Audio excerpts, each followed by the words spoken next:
मुरली बजा के मोहना क्यों कर लिया किनारा, अपनों से हाय कैसा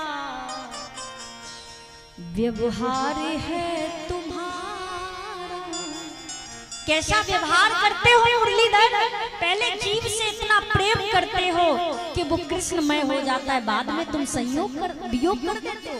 पहले संयोग करते हो फिर वियोग करते हो, ये ऐसी आदत तुम्हारी क्यों है? ढूंढा गली गली में, खोजा डगर डगर में, मन में यही लगन है, लेकिन भले ही नहीं मिले हो, मन में यही लगन है, दर्शन मिले दोबारा।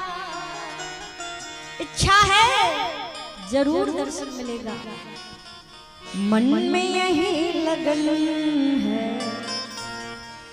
दर्शन मिले दोबारा। मुरली बजा के मोहना क्यों कर लिया किनारा। मधुबन, आपने कृष्ण को देखा क्या? मधुबन तुम ही बताओ बताओ, कान्हा कहाँ गए हैं? मधुबन तुम ही बताओ, छलिया कहाँ गया? वो भी ढूंढते रहे, कैसे झुलस गया है, कैसे झुलस गया है, क्या कोमल बदन तुम्हारा कैसे झुलस गया है, नहीं पता। यमुना जी के पास गए, यमुना तुम ही बताओ बताओ, कान्हा कहाँ गए हैं? यमुना तुम ही बताओ, छलिया कहाँ गया? यमुना जी ने कुछ नहीं कहा। तुम भी द्रगद हुई, द्रग माने आंसू, तुम भी खूब रोई हो, कैसे पता? कहती है नील धारा, तुम भी द्रगद हुई हो, कहती है नील धारा।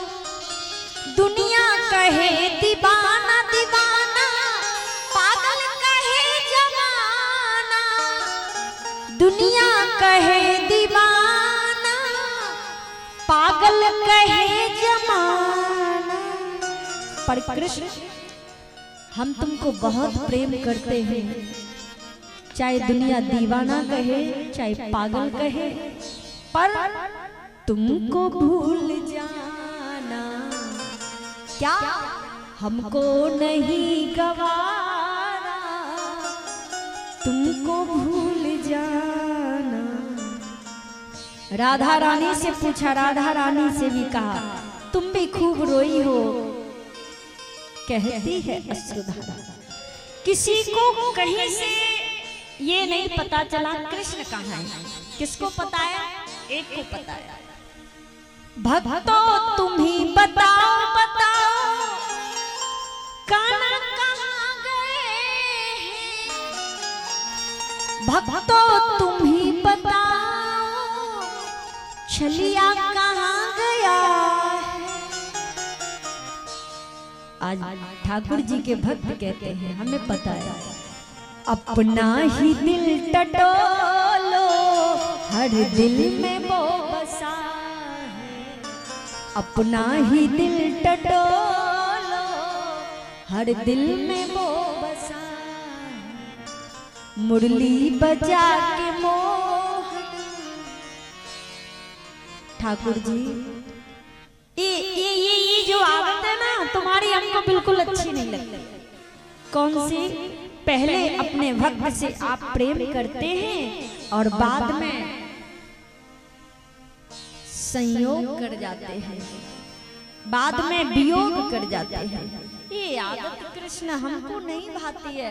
पहले जीव को इतना इतना इतना कि आपके चरणों के सिवाय उसको कुछ नजर नहीं आता, लेकिन बाद में आप ऐसा करते, इसलिए कृष्ण तुम कहाँ हो।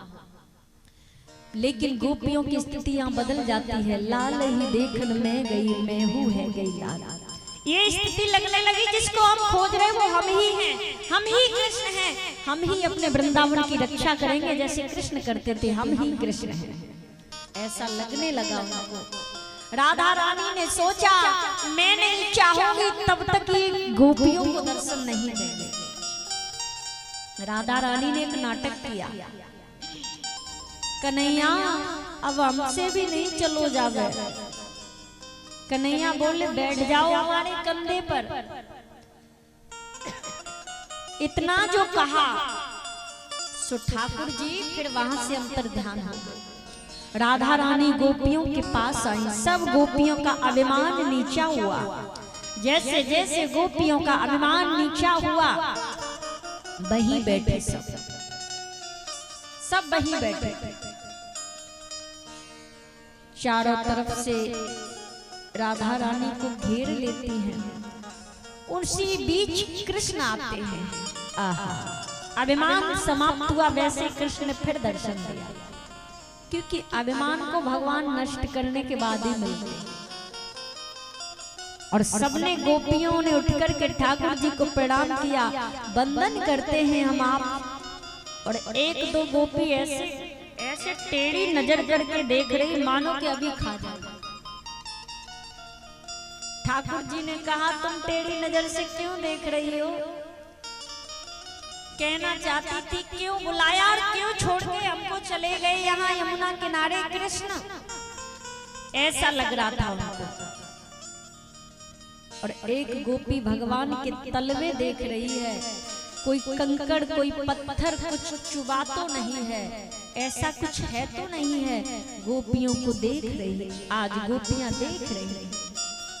सबका अभिमान नीचा गया, चारों तरफ से ठाकुर जी को गोपियां घेर लेते हैं। आहा मेरे प्रभु, यही सबका अभिमान खत्म हुआ तो महाराज करते हैं। जितने गोपी हैं उतने ही कृष्ण बन जाते हैं। चारों तरफ सुरम्य वातावरण है, सुंदर प्रकाशमयी रात्रि है, यमुना का किनारा है, सुंदर बालू चमक रही है, पुष्प खिल रहे हैं और शरद पूर्णिमा की रात्रि है। मौसम भी हल्का शरद हो जाता है, हल्का सा, न सर्दी है न गर्मी है, नम हल्का मौसम है। अब महाराज करने लगे मेरे प्रभु। काम ने सोचा आज लाओ ठाकुर जी को डिगाते, लेकिन मेरे ठाकुर जी ने काम को तो उल्टा लटका दिया, क्योंकि वो जीव, हम सब जीव हैं, वो ईश्वर है। तो भक्त और भगवान का जहाँ मिलन होता है वो पावन भक्त होता है, वो पावन स्थली होती है।